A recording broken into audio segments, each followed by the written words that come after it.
Oops, sorry. Let me back up. There's another time chart, another image chart that I pulled in from the my culling the internet, and this particular chart is very helpful as well. It shows how that if you think about it from a very large overview perspective, if you were to take the Bible and divide it up into kind of dispensations, all right, this is decidedly a somewhat dispensational perspective, but I don't disagree with everything that dispensationalism brings to the table. I think there's some helpful information. Just like with preterism, I try to glean what is helpful and reject that which is, I believe, not as helpful.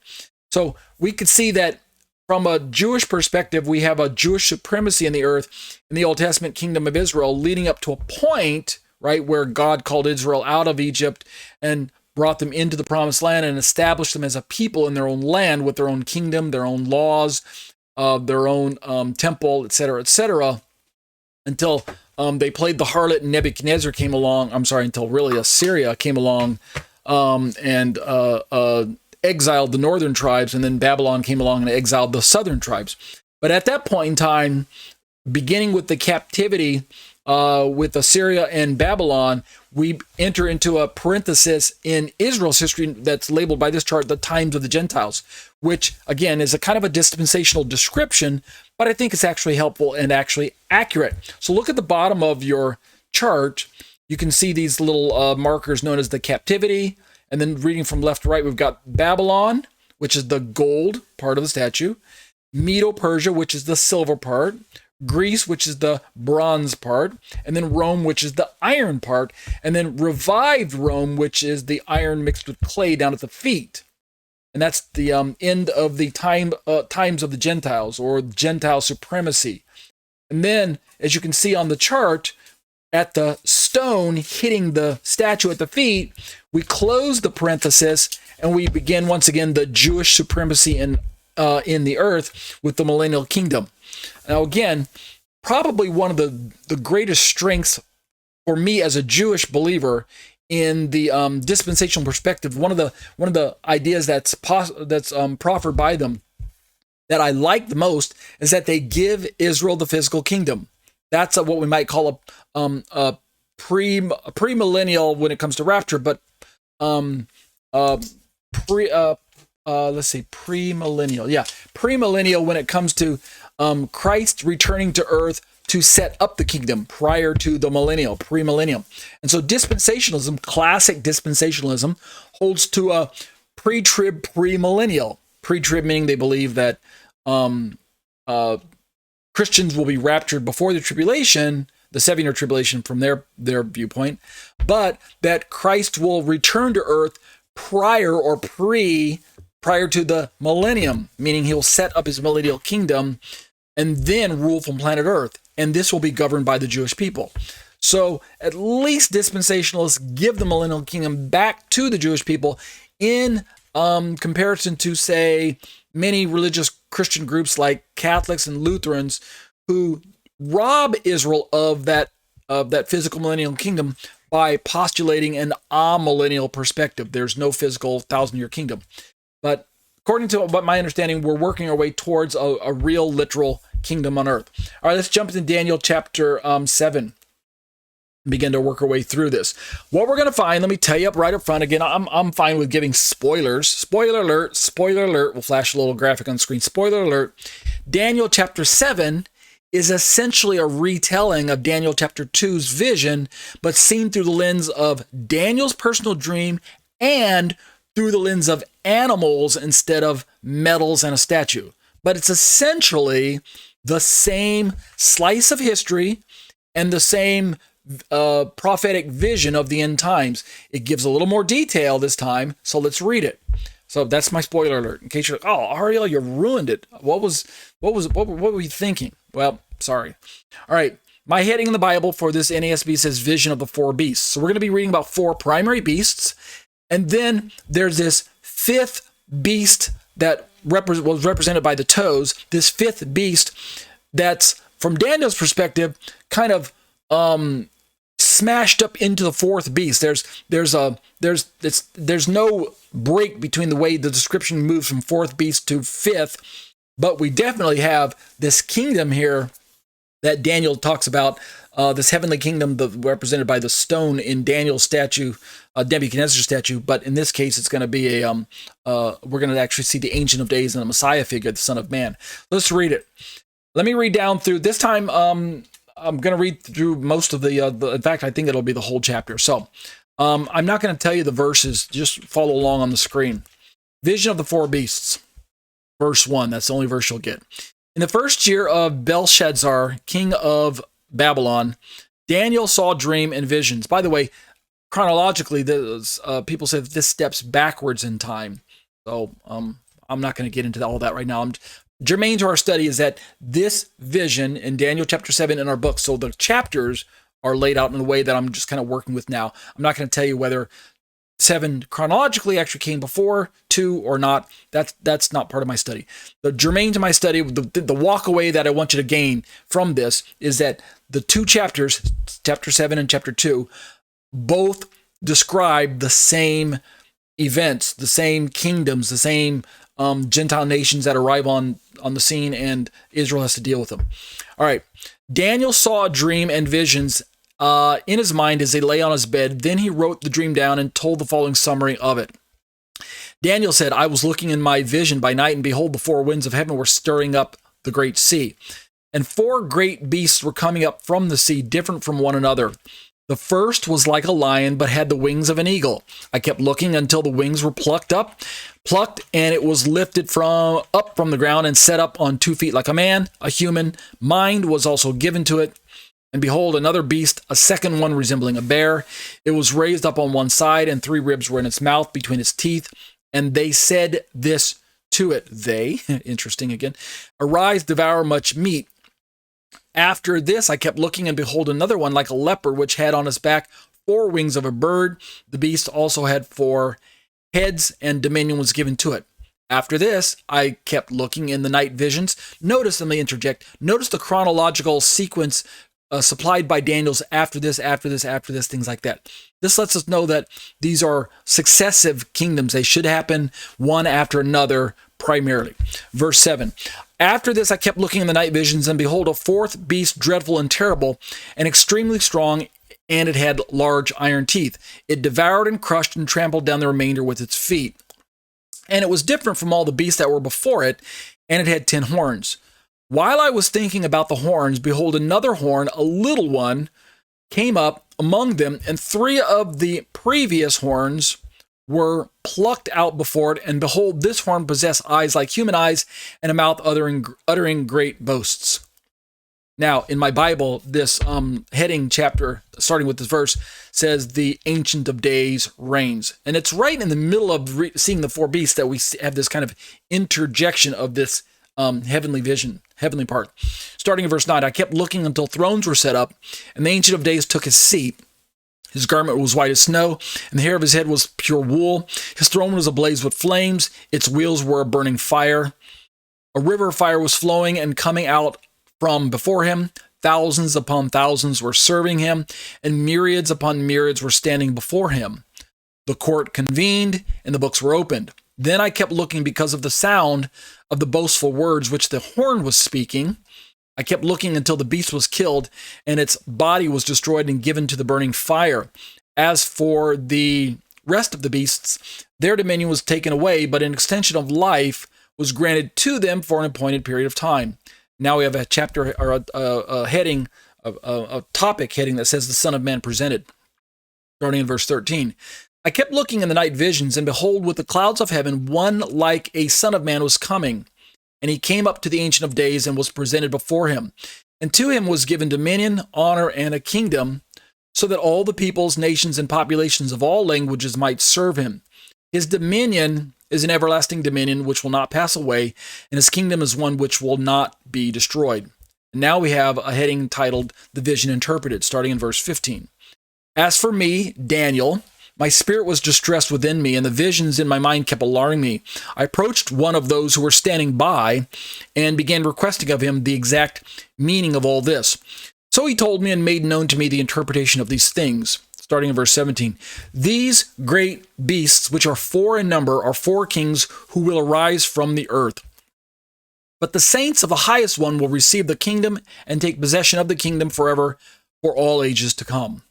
Then I desired to know the exact meaning of the fourth beast, which was different from all the others, exceedingly dreadful, with its teeth of iron and its claws of bronze, and which devoured, crushed, and trampled down the remainder with its feet, and the meaning of the 10 horns that were on its head, and the other horn which came up, and before which 3 of the horns fell, namely that horn which had eyes and a mouth uttering great boasts, and which was larger in appearance than its associates. Let me interject interestingly. In the very end of verse 20, when it talks about this horn which was larger in appearance than its associates, it's interesting that Daniel earlier called this horn the little horn, and yet now he calls it larger in its appearance than its associates. Kind of interesting, kind of almost contradiction there, but just thought I'd interject. All right, continuing to read in verse 21. Daniel says, I kept looking, and that horn was waging war with the saints and prevailing against them, until the Ancient of Days came and judgment was passed in favor of the saints of the highest one, and the time arrived when the saints took possession of the kingdom. This is what he said. The fourth beast will be a fourth kingdom on the earth, which will be different from all the other kingdoms, and will devour the whole earth, and trample it down, and crush it. As for the 10 horns, out of this kingdom 10 kings will arise, and another will arise after them, and he will be different from the previous ones, and will humble 3 kings.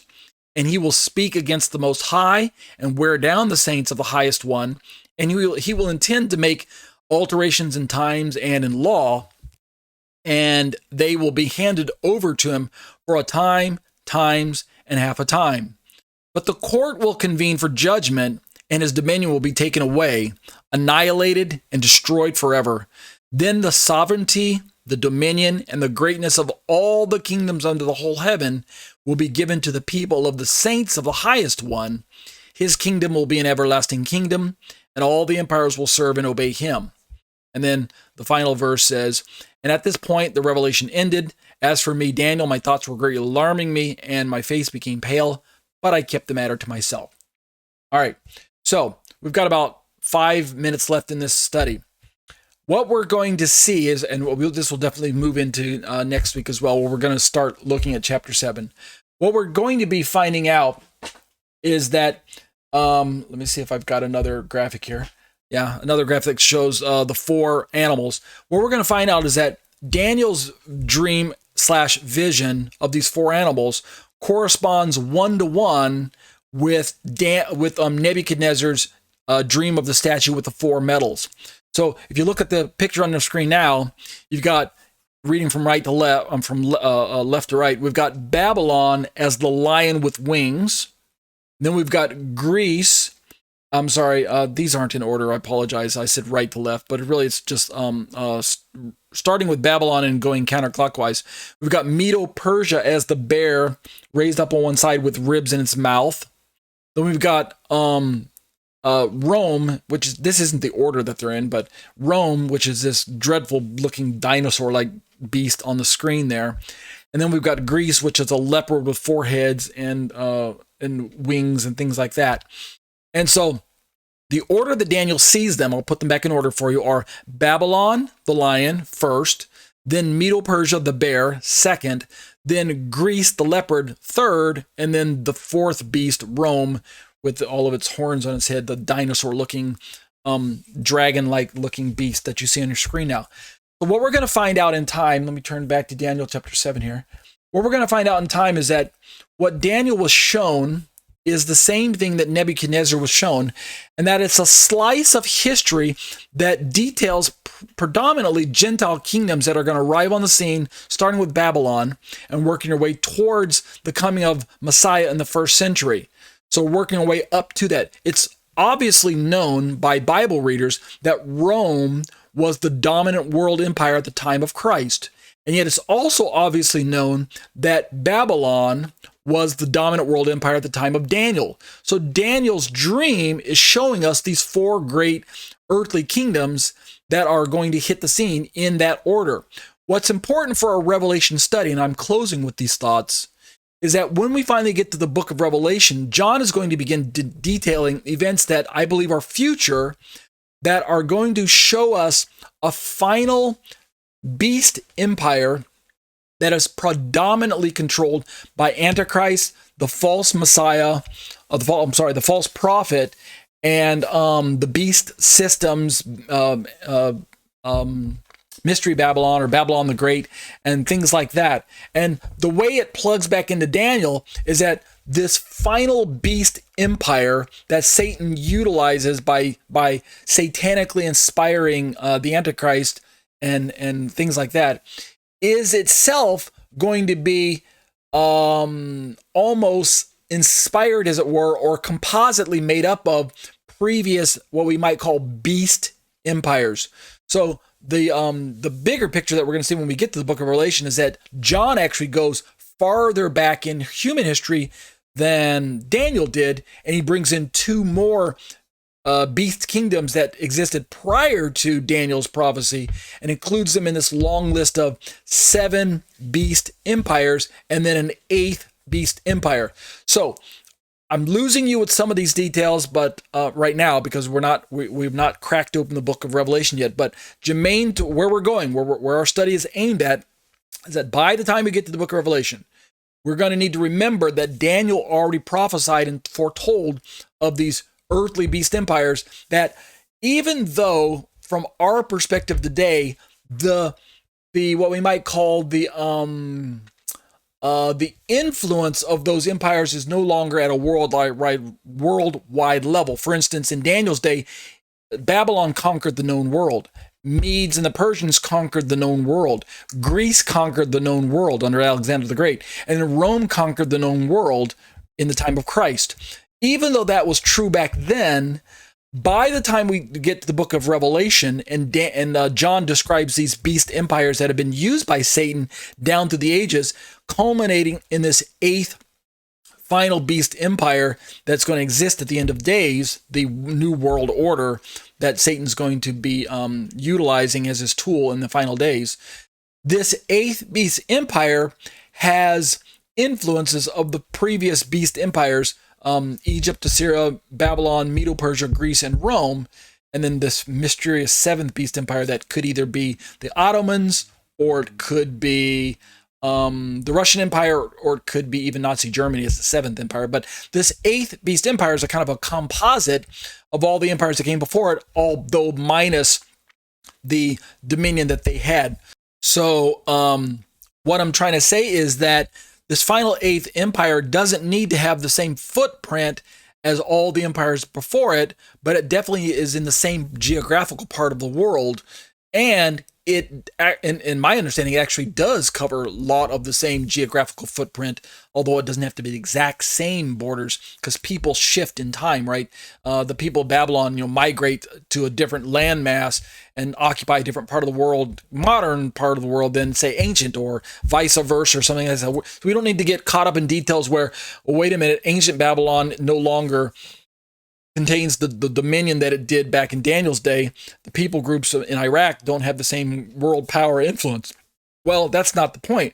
The point is it's still the same geographical area, and the spirit that dominated that area from the prophetic perspective is the same spirit that's in operation, because the spirit that lives, the evil spirits are in operation at the end of days, predominantly in this 8th beast empire, influencing it using some of the similar strategies that Satan has used in the past to persecute God's people. So we're going to get into that in time, but starting next week, we will look at Daniel 7 specifically. We'll review, just 5 minutes of review, Daniel chapter 2's Nebuchadnezzar's statue, but we'll begin to break down Daniel chapter 7, and I'll take a little bit more time.